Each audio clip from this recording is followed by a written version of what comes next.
A la hora mágica del amanecer, La Mancha contagia necesariamente una pulsión de euforia, de inquieta sorpresa, de apacible encantamiento, tal y como si del viajero fueran enseguida a cuidar doncellas y princesas de su rocín.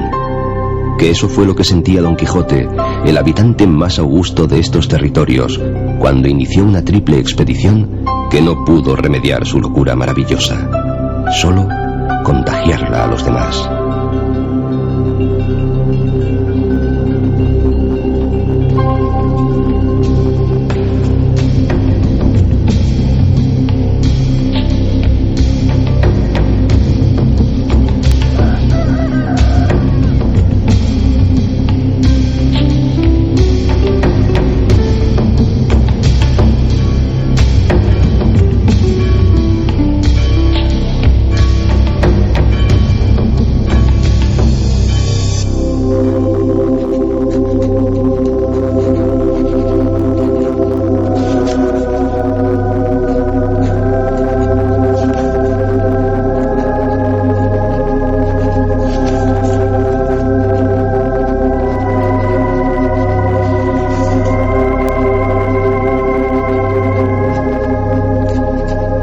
Topónimo español es más conocido y más querido en el mundo que el de La Mancha, porque aquí nació, aquí murió, aquí reveló sus pasiones y forjó su mito uno de los más grandes personajes de la literatura universal, es decir, uno de los mejores inquilinos del corazón de los hombres.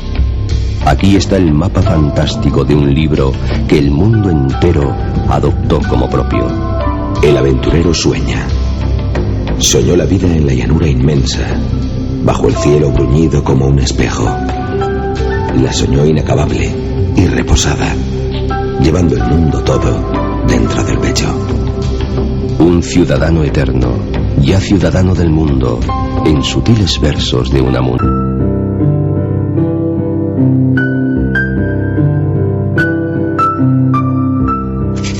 Quiso llamarse Don Quijote de la Mancha, con que a su parecer declaraba muy al vivo su linaje y patria, y la honraba con tomar el sobrenombre de ella. 8 días enteros tardó el hidalgo en dar con ese nombre que alcanzaría fama universal. El padre, el imaginador de las hazañas y malaventuras de aquel caballero de la triste figura, conocía sin duda muy bien estos vastos territorios de la meseta sur de la península ibérica. Paisajes sin límites precisos entre Toledo, Ciudad Real y Albacete, y todavía más al sur, hasta Sierra Morena en realidad.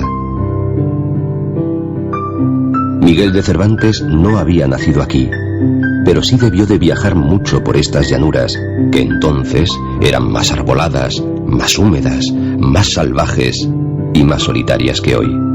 De hecho, nunca habla en su libro de tierras yermas y estériles, ni de paisajes desolados.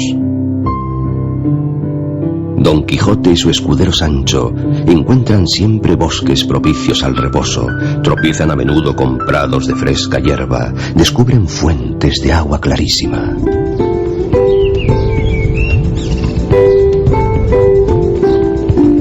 Si en la realidad no existió la persona del ilustre e inolvidable caballero andante, la verdad de su patria física sí es firme y duradera. Deliberadamente Cervantes eludió una geografía precisa y concreta. Juega con nombres, revuelve caminos, altera topónimos, confunde paisajes.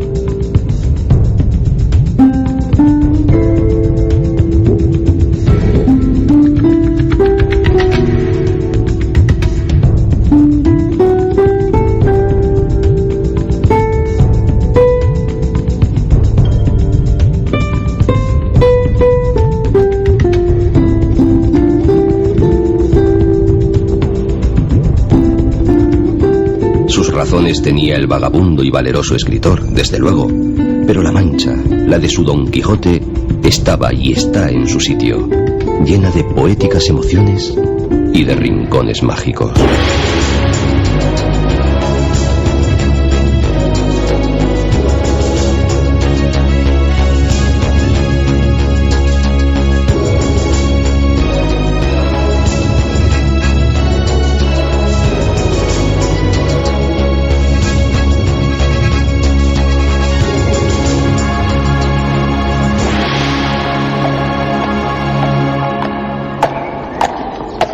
Es allí, amigo Sancho Panza, donde se descubren 30 o pocos más desaforados gigantes con quienes pienso hacer batalla y quitarles a todos las vidas.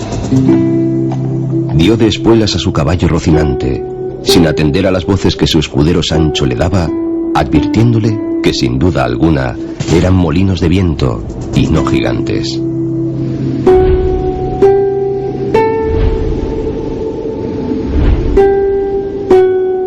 Este tipo de molinos, al parecer de origen persa, había comenzado a levantarse en muchos cerros de la Mancha poco antes de que Cervantes naciera.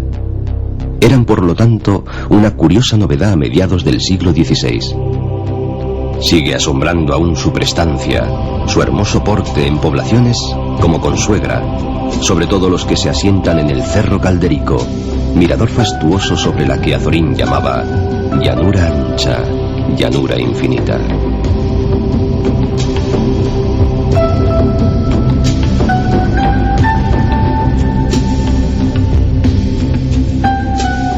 Aislados o agrupados en familias, y cada cual siempre con su nombre propio, quedan todavía en la Mancha muchos molinos, aunque ya ninguno dedicado a su vieja función de moler el grano con el empuje del viento.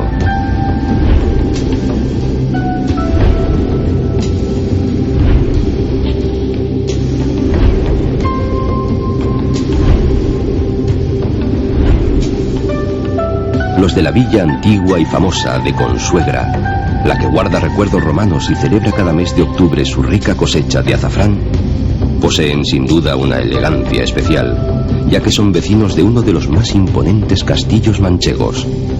Fue propiedad de la Orden de San Juan de Jerusalén, cabeza del priorato de estos frailes guerreros.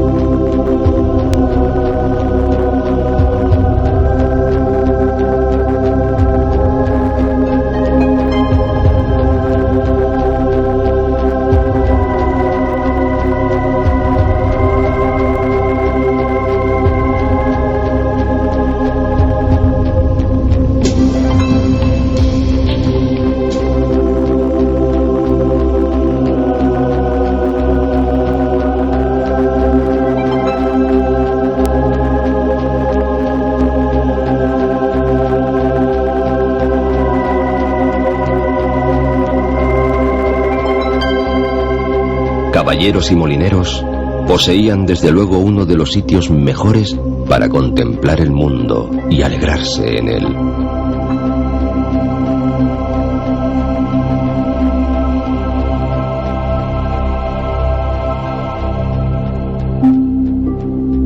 Al oeste, luego de pasar por Madridejos y por Camuñas, donde por Jueves Santo pecados y virtudes bailan juntos, entre Villafranca de los Caballeros y Alcázar de San Juan, brillan unas cuantas lagunas, siempre de dudosa consistencia, como en muchos otros parajes manchegos. Lagunas que alimentan en secreto al río Guadiela y al misterioso Guadiana. Cuando el agua abunda en sus lechos, se pueblan de hermosas aves o de sudorosos bañistas. Y si no, al menos sus lodos medicinales alivian o curan ciertas dolencias de los peregrinos que a ellas llegan.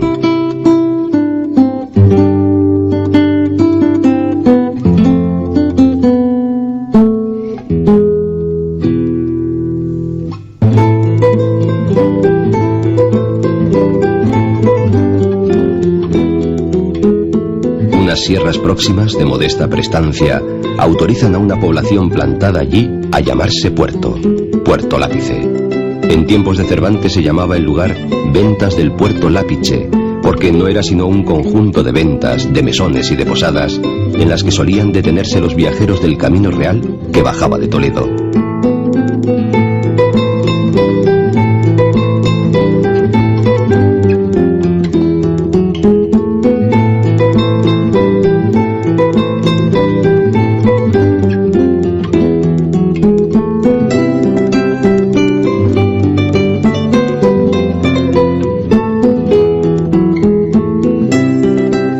Sobreviven más o menos recuperadas, reconstruidas o levantadas de nuevo, unas cuantas ventas en este y otros pueblos vecinos, alguna de mucha calidad arquitectónica y agrado para el viajero de hoy.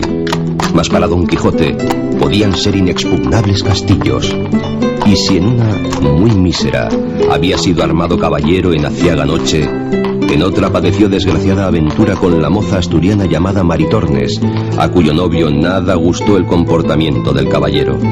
Tanto este como su fiel escudero acabaron muy maltrechos, molidos y aporreados, manteado Sancho incluso, en aquella venta de la que tampoco debemos acordarnos.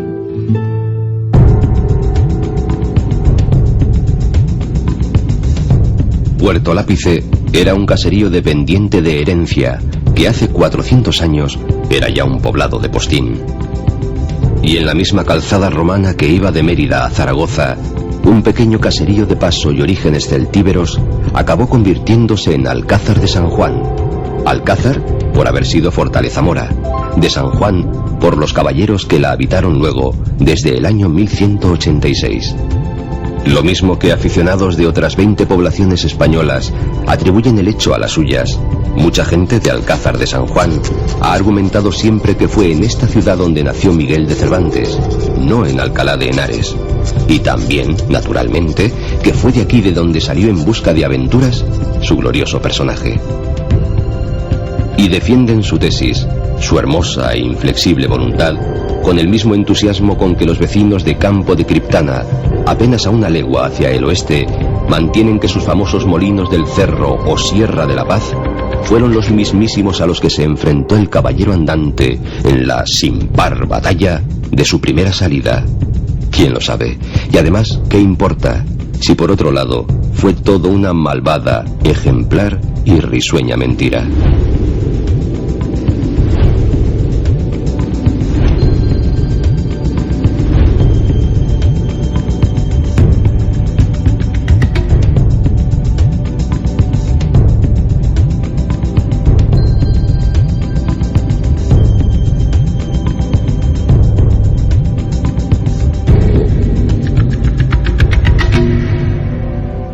La furia de los tiempos ha ensalzado y arruinado mucho a estos vigorosos y espléndidos molinos, de los que ahora sobreviven 10. Insólita corona de una villa con muchos otros méritos y encantos.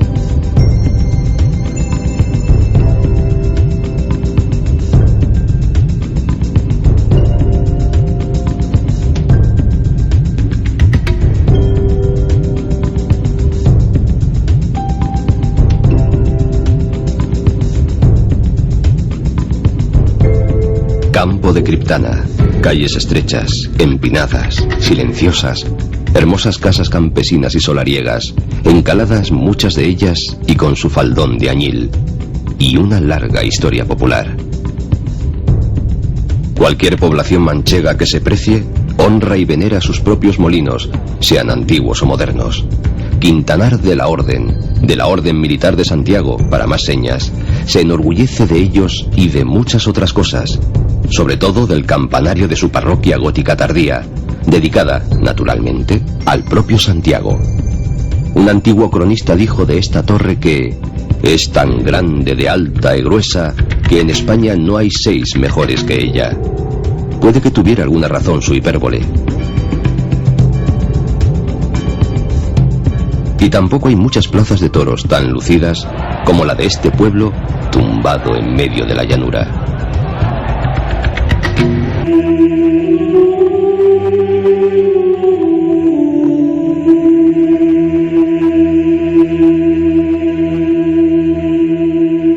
Sucesos más grandes y asombrosos, eso sí, ocurrieron no muy lejos, a una 30 de kilómetros al oeste, ahora provincia de Cuenca, en un pequeño monte al que el rey Pedro I consideró bello.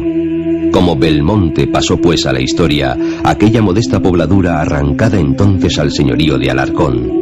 No apostaría nadie hoy si es más bello e imponente el pueblo mismo o el fulgurante castillo que tiene enfrente, en el Cerro de San Cristóbal. La historia y la fantasía, la quijotesca sobre todo, se dan la mano para tejer un tapiz tan complejo como asombroso.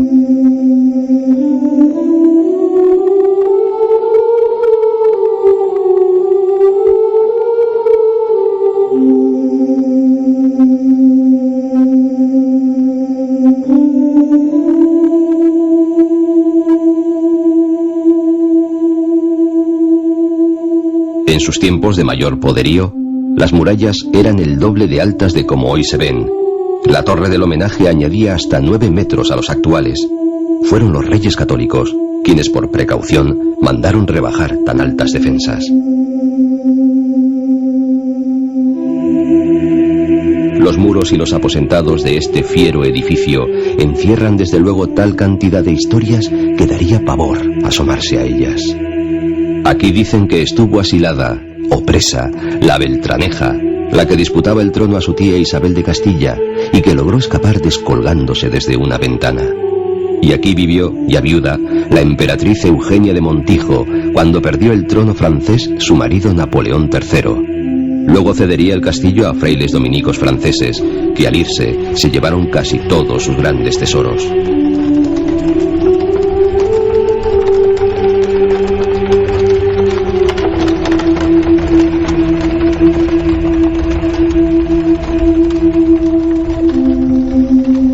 Enfrente, el pueblo conserva muy bien un urbanismo clásico de mucha gracia, mientras recuerda que aquí nació el genio de la lírica clásica española, Fray Luis de León, catedrático de Salamanca y preso de la Inquisición en Valladolid.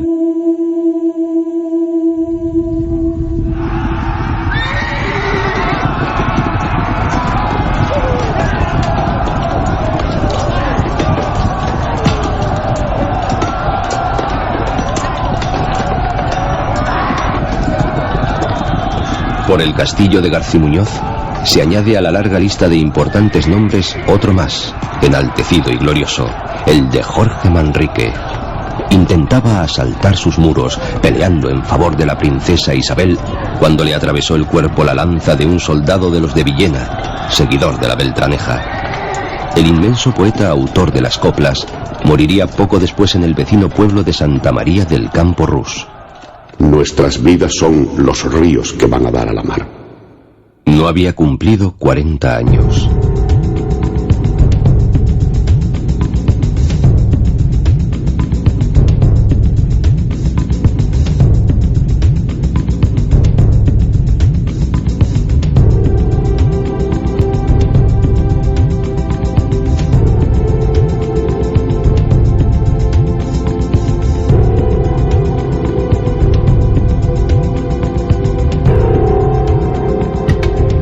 Si los límites orientales de la Mancha estuvieran erizados de castillos y defendidos por fosos de agua, un quiebro del río Júcar se convierte de pronto en el embalse de Alarcón, nombre que en árabe equivale a la roca, porque se refiere, desde luego, a su erguida fortaleza. Tenía yacimientos ibéricos y romanos. Consiguió recuperarla para los cristianos Alfonso VIII, unos años después de conquistada Cuenca. En realidad, la leyenda asegura que la venció un caballero llamado Fernán Martín de Ceballos. Hombre araña de la época, escaló a pulso la muralla con la ayuda de 2 dagas y ante la sorpresa de los sitiados consiguió abrir las puertas a sus compañeros de armas.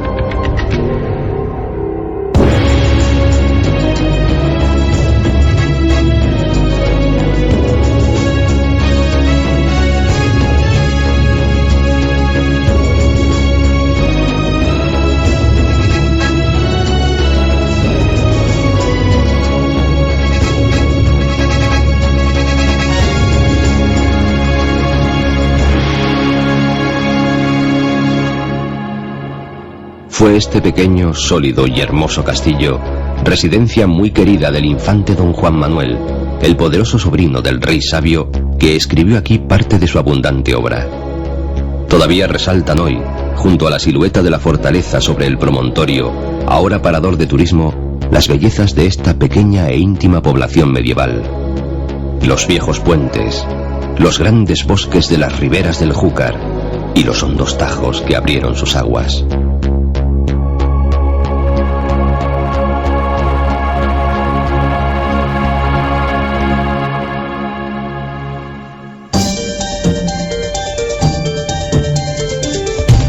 Y la gran capital de la llanura, Albacete.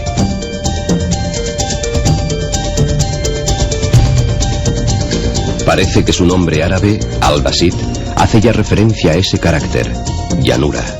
Pero entonces era solo una alquería, Y cuando se apodera de estas comarcas el rey Fernando III, en el año 1241, la capital manchega no era más que una aldea con el único mérito de encontrarse en un buen cruce de caminos. Una aldea que aguardaba a que el inevitable marqués de Villena le echara una mano de apoyo. Pero todo sucedió sin muchos esparavanes históricos. Cuando Cervantes se divertía y lloraba escribiendo el Quijote, y cuentan que anduvo por aquí de transeúnte en una posada de la calle del Rosario, Albacete albergaba a unos 5.000 habitantes. 3 siglos más tarde, en 1900, alcanzaría apenas los 20.000, y eso que en 1833, con la reestructuración administrativa que crea la provincia, el raso poblado había adquirido ya honores de capital. Tardaría todavía siglo y medio, prácticamente hasta hace unos 40 años, en calzarse su apetecida dignidad y en rodearse de los elementos de trabajo y riqueza como para empezar a ser respetada, y no solo por sus navajas.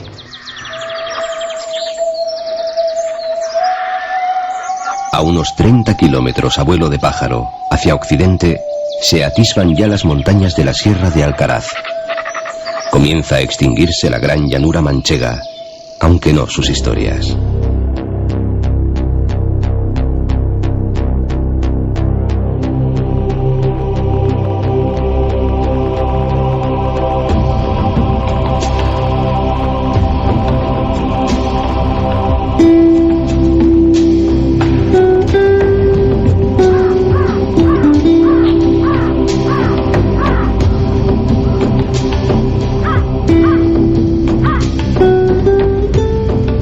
Progresivamente, la ancha estepa que se tiende en torno a los 600 y 800 metros de altitud empieza a elevarse por los contrafuertes de Alcaraz y consigue los casi 1800 en picos como el Almenara y el Padrón. Se trata de una sierra verdadera, no muy extensa, pero bravía, y tan hermosa como poco conocida, pero debió de estar poblada ya desde el Neolítico, a juzgar por los vestigios hallados en sus dominios.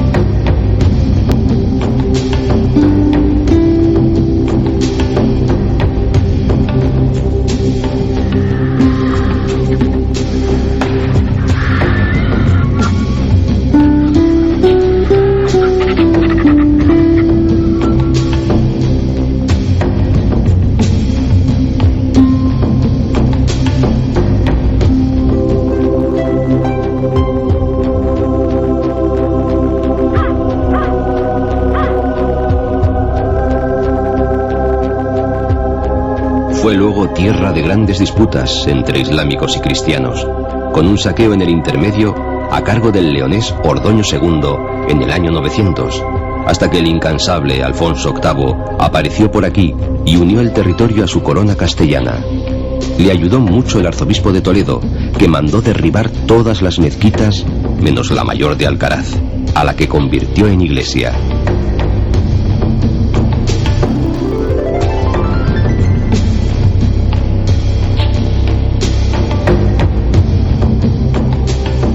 Durante varios siglos, hasta la grave decadencia que le sobreviene en el 16, la ciudad de Alcaraz tuvo poder, lustre y prestigio asombrosos. Asombrosos en relación a lo que hoy conserva. En el cementerio de este pueblo, y siempre con una misteriosa flor encima, incluso de plástico, se alberga la tumba de un legendario personaje que en 1907 fue abatido a tiros por la Guardia Civil cerca de Alcaraz. Era uno de los últimos bandoleros andaluces, Francisco del Río. Lo llamaban el Pernales.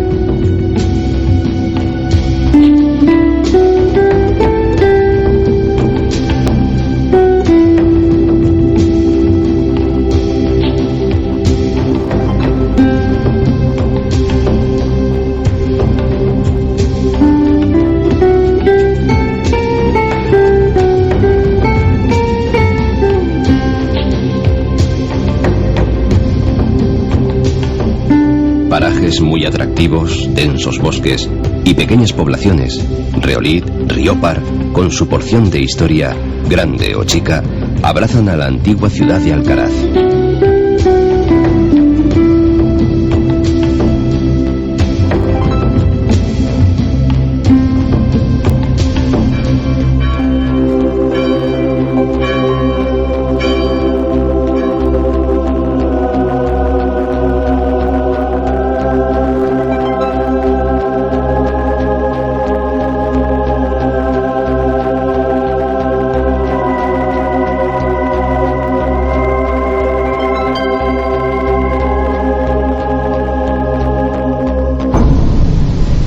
A 8 kilómetros al sur, se oculta, pero ya sin éxito, uno de los parajes más insólitos de España. Se trata de una grieta en el rocoso farallón que a 150 metros de altura deja salir las aguas del río Mundo. Detrás de la cascada, en las sombras, un laberinto de galerías y lagos.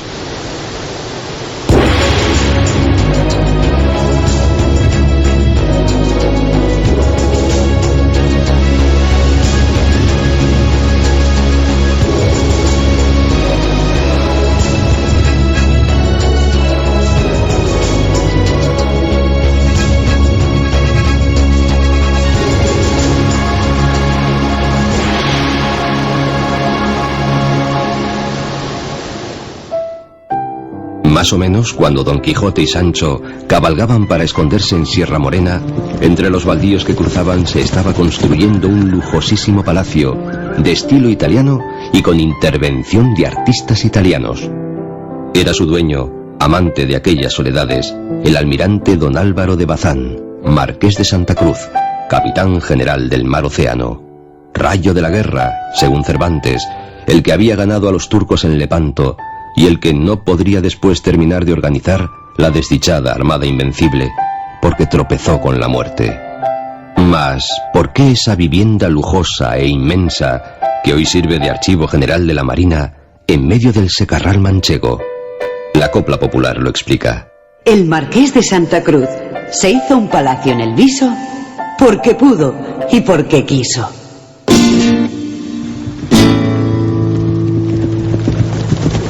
Quieren en este punto y orden Don Quijote y Sancho esconderse en la Sierra Morena y salir de la misma por otro lugar alejado de donde los busca la Santa Hermandad, la Guardia Civil de la época, para volver a su pueblo. Su grave delito había sido librar a una pandilla de pintorescos y desdichados personajes condenados a galeras.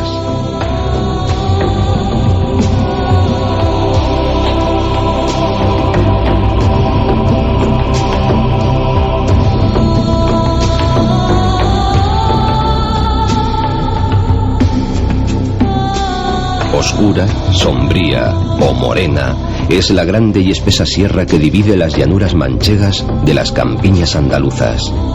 Incluso Sierra Negra la apoda humorísticamente Cervantes, y parece que fueron los romanos los primeros que así la contemplaron, gusto que el poeta Machado alabaría cuando enseñaba en Baeza. Paso difícil y peligroso antaño, incluso para los ejércitos, escondite famoso de bandoleros. No lejos de estos pagos estaba el de José María el Tempranillo, contrabandista y bandido, al que la leyenda ha querido considerar bueno y generoso.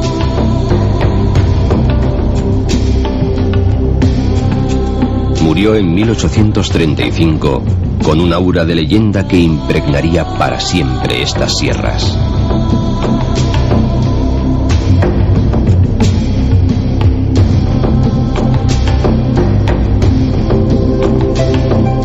El caballero Don Quijote, escondido en estas alturas, decide imitar a su ídolo, Amadís de Gaula, y practicar aquí penitencias y ayunos.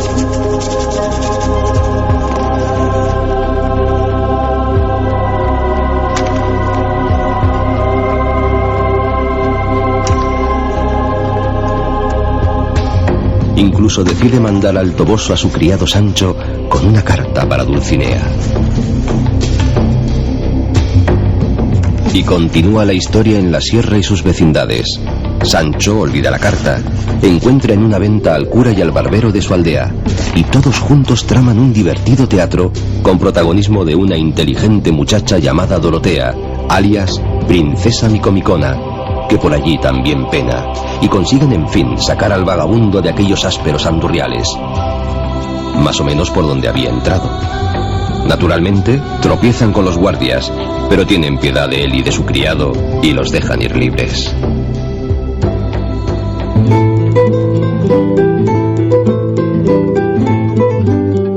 Y libres van hacia el norte, hacia la mancha de sus correrías, hacia Valdepeñas.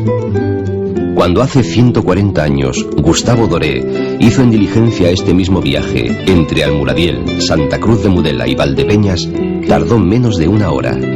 Recorría las posibles rutas quijotescas para realizar las ilustraciones de una edición de la novela que había de publicar en París la editorial Hachette. En su relato cuenta el ilustrador francés que solo vio viñas por aquella región, viñas cuyo fruto era ya famoso de muy antiguo. Otros apasionados hagiógrafos han afirmado incluso que hace 2800 años unos pastores plantaron el primer viñedo en el Valle de las Peñas. En tiempos no muy lejanos, cuando se valoraba más la cantidad que la calidad, se producía aquí tanto vino como en el resto de España.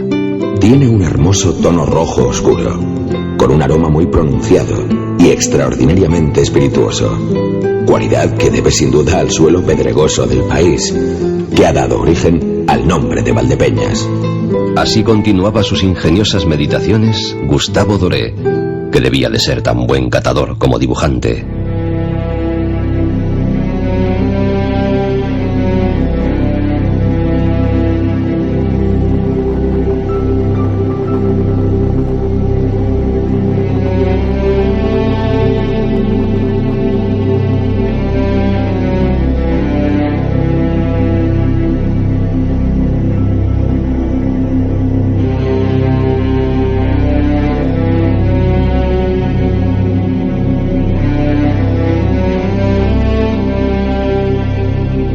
Pero, como se ha dicho, la tradición viene de antiguo, y siglo a siglo, los vinos de Valdepeñas llegaron a ser los predilectos de la corte de los Austrias, y durante el siglo XIX se comenzaron a exportar grandes cantidades a Rusia, a Cuba, a Filipinas, y con el nacimiento de la botella, a los 5 continentes.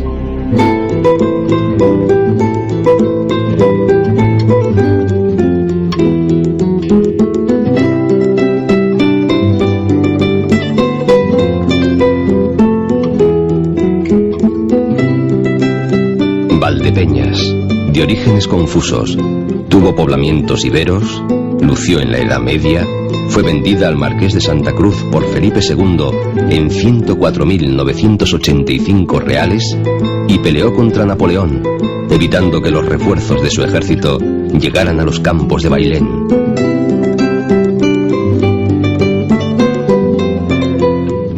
Es tierra de perdiz roja, buen queso manchego y sigue siendo la gran capital del vino.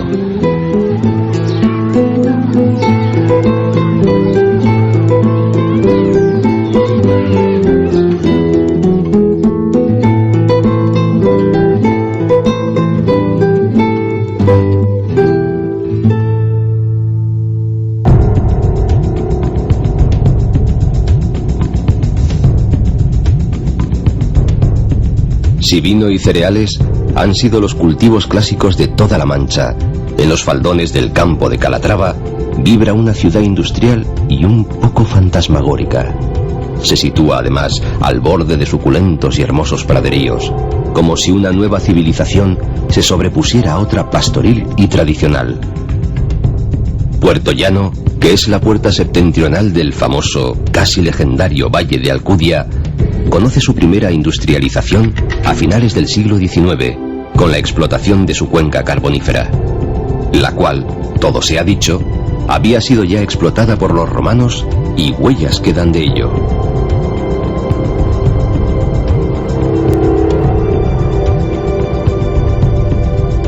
Poco después de terminada la Guerra Civil, se iniciaron las instalaciones de un complejo petroquímico que cambió radicalmente el carácter de la población.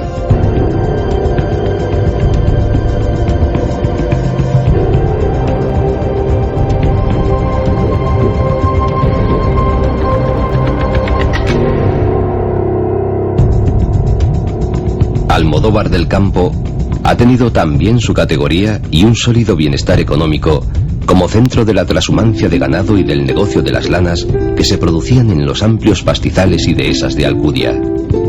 Aun siendo lugar de paso de algunas calzadas secundarias que bajaban a Córdoba, la Puebla fue abandonada durante la Reconquista por ardua de defender, hasta que aparecieron por allí con algunos soldados dos arrojados monjes cistercienses, Raimundo de Fitero y Diego Velázquez, antiguos soldados, y se quedaron. Para defender su nueva propiedad y para agrandar sus riquezas, fundaron en 1158 la Orden Militar de Calatrava, que llegó a ser dueña de todos estos territorios manchegos, junto a las de Santiago y de San Juan de Jerusalén.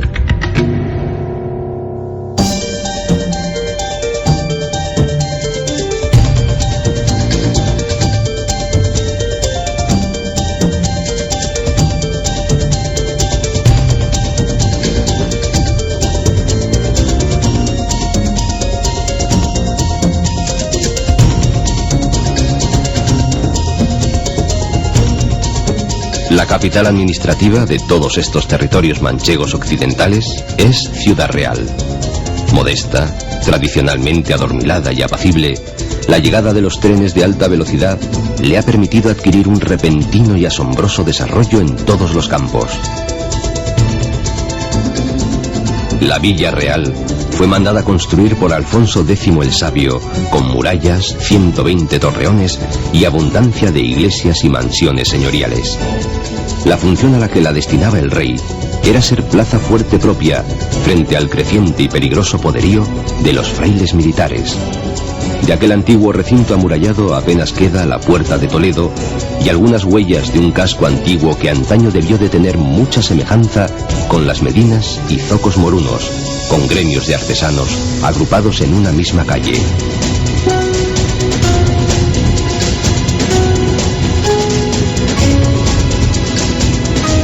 Sancho Panza, al parecer tan sabio en vinos como Gustavo Doré, descubre y elogia con entusiasmo el que le ofrece en una bota el escudero del Caballero del Bosque.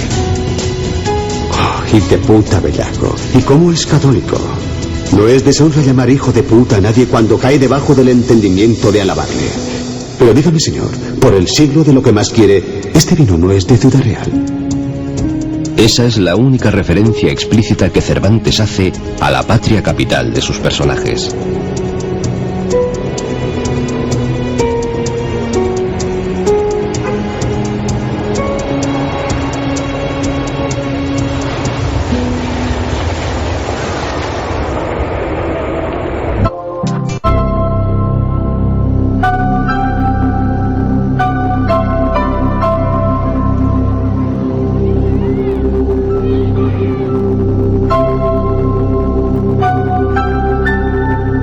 Si Ciudad Real es la capital política de los antiguos campos de Calatrava, Almagro es el centro de su donosura y de su prestigio cultural y estético. Sin duda la villa más elegante de la provincia. Nacieron las dos más o menos a la vez y con igual propósito político, pero el establecimiento de la corte de los maestres calatravos primero y la llegada 3 siglos más tarde de una familia de banqueros flamencos, los Fugger, Fúcares los llamaron aquí, transformarían por completo a Almagro. Los maestres levantaron grandes iglesias, amplios conventos y fastuosos palacios.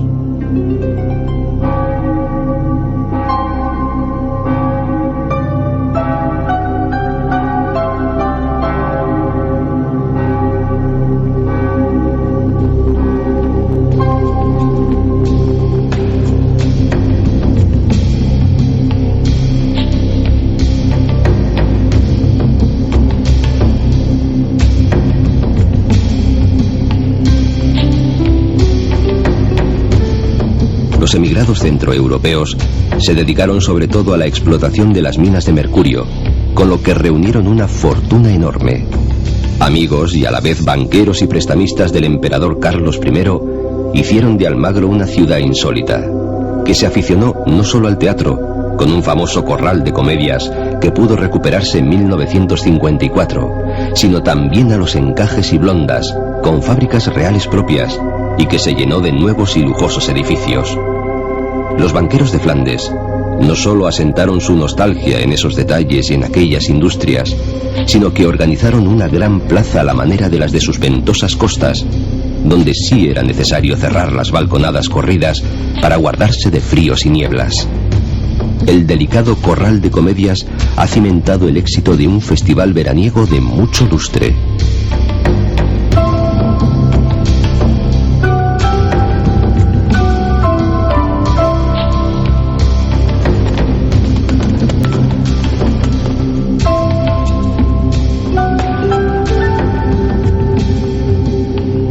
El hijo más ilustre de la ciudad, Diego de Almagro, el que conquistó Chile, está representado a caballo en un frondoso rincón, al final de la plaza, como organizando la vida lenta, ordenada, sutil y apacible de esta preciosa población manchega.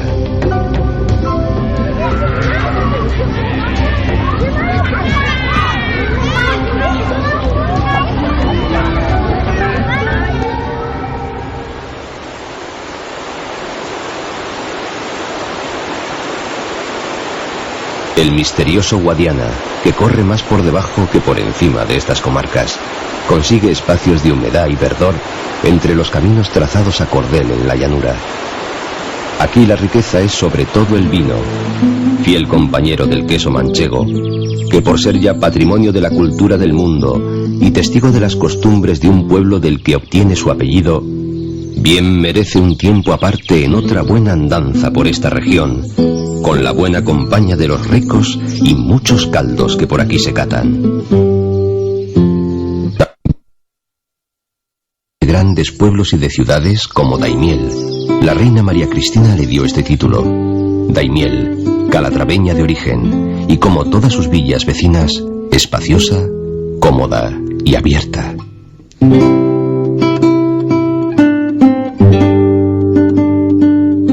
Alguna fama debe sin duda el pueblo a las Tablas, extraña región de lagunas, charcas y canales que se ocultan entre ondulantes lomas y suaves páramos. Se juntan dos ríos que viene cada cual por su lado, como es natural.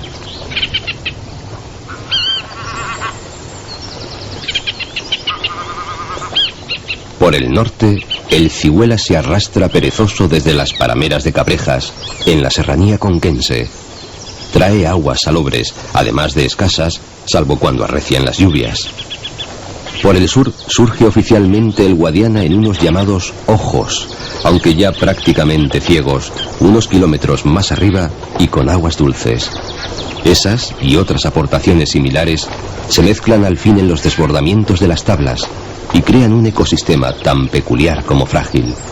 Siempre lo fue, ya que ha dependido de la afluencia del agua y siempre las llanuras se la han bebido, pero la voracidad humana lo llevó al borde de la desaparición.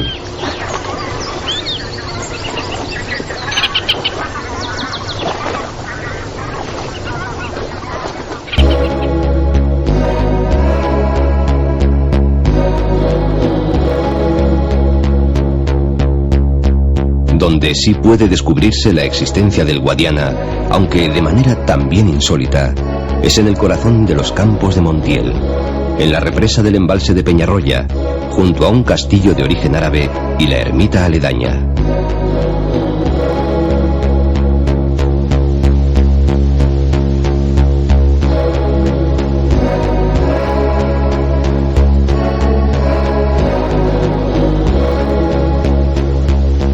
En ese valle largo y ancho, de rocosos muros, el río se contiene, se exhibe, existe de verdad, rico, azul, brillante.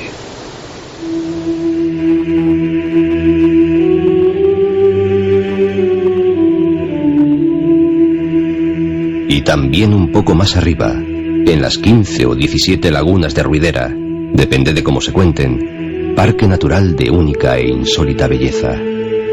Produce tanto estupor como alegría esta sucesión de lagunas que se vacían las unas sobre las otras en una caída de 120 metros de desnivel y a lo largo de 25 kilómetros.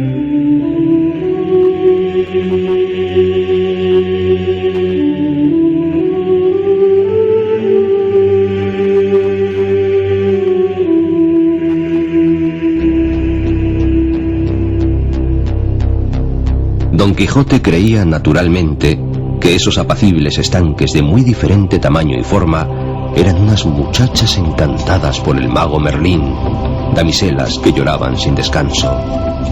¿Son verdaderamente el río Guadiana? Quizás en parte sí. Nadie se pone de acuerdo, porque este río arrastra un muy antiguo y mágico misterio en toda su primera mitad. De cualquier manera, el mismo Cervantes se encarga de señalar que las lagunas, además de bellas, son famosas. Lo eran ya entonces, en toda la Mancha y aún en toda España. Un imaginado y verdadero jardín del Edén.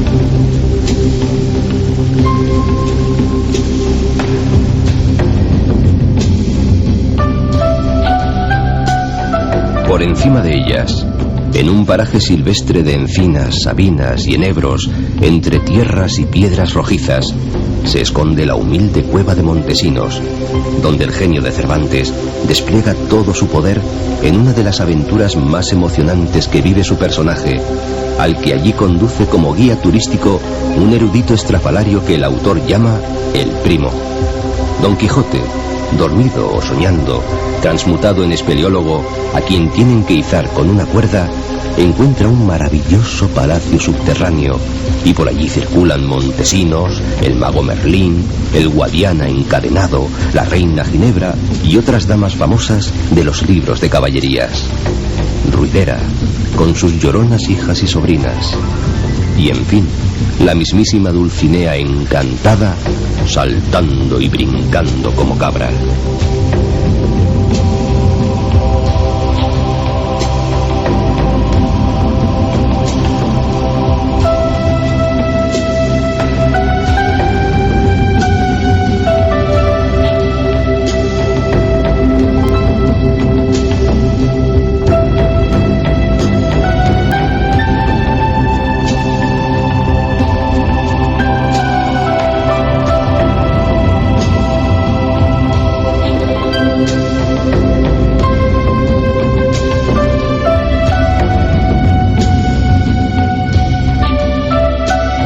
Los espléndidos paisajes que esconde la hondonada del Rosario de Lagunas se han llamado Ruidera por el sonido que hacen las cascadas al saltar los escalones de piedra.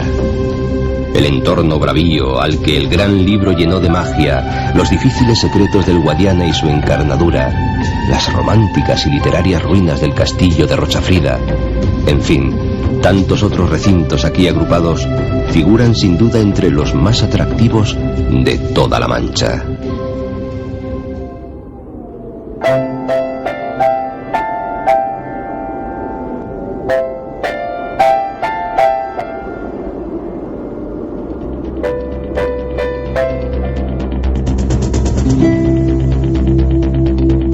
Donde hay clara memoria de la estadía de Cervantes es en Argamasilla de Alba, aunque a la postre con gran disgusto del escritor.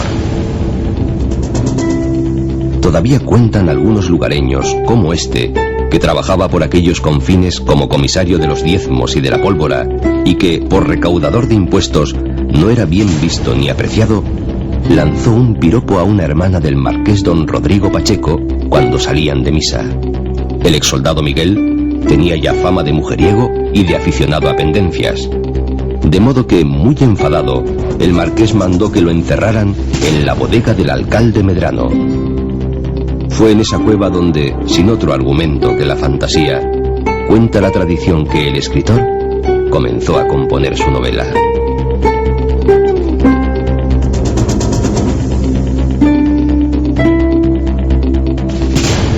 Y son muchos los que mantienen que fuera Argamasilla la patria de Don Quijote, del libro e incluso también del personaje protagonista, que sería el mismísimo Rodrigo Pacheco, el hidalgo justiciero e intransigente.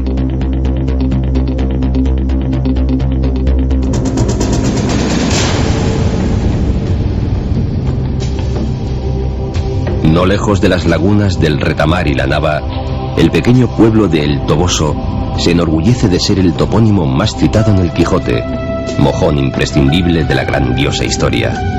Y todo porque allí naciera una labradora llamada Aldonza Lorenzo, nombre que en su tiempo era feo e indigno, pero que su loco enamorado sustituyó por otro que no desdijese del de él.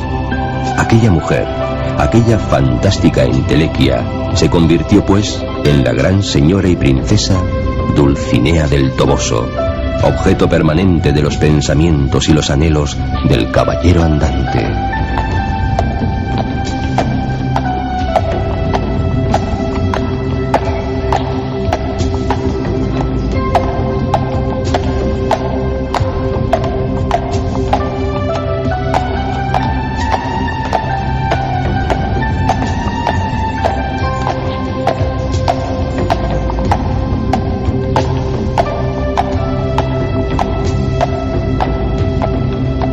Conforme a la tradición caballeresca, al Toboso manda ir Don Quijote a todos los que son vencidos por su endeble brazo, e incluso a otras gentes que se encuentran en ventas y caminos. Él mismo acude con su escudero a la modesta población, pero tarde, en su tercera salida, y ha de sufrir la triste decepción de que nadie conozca allí el palacio de su señora Dulcinea. Pasados 4 siglos de la invención, la pequeña aldea que al parecer estuvo amurallada en la Edad Media y que albergaba una apacible y laboriosa población de labradores moriscos, rinde hoy homenaje plural a Dulcinea, a Don Quijote y a su autor.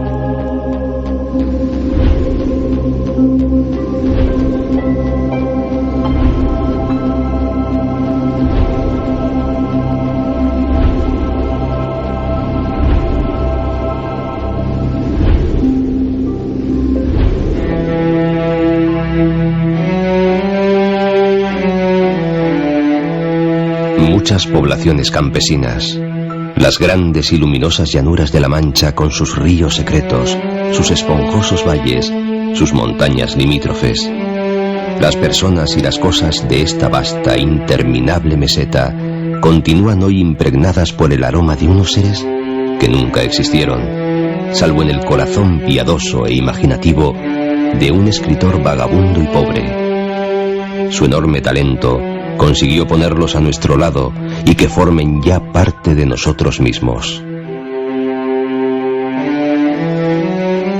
El ancho mundo es un encantamiento afortunado, inevitable y permanente.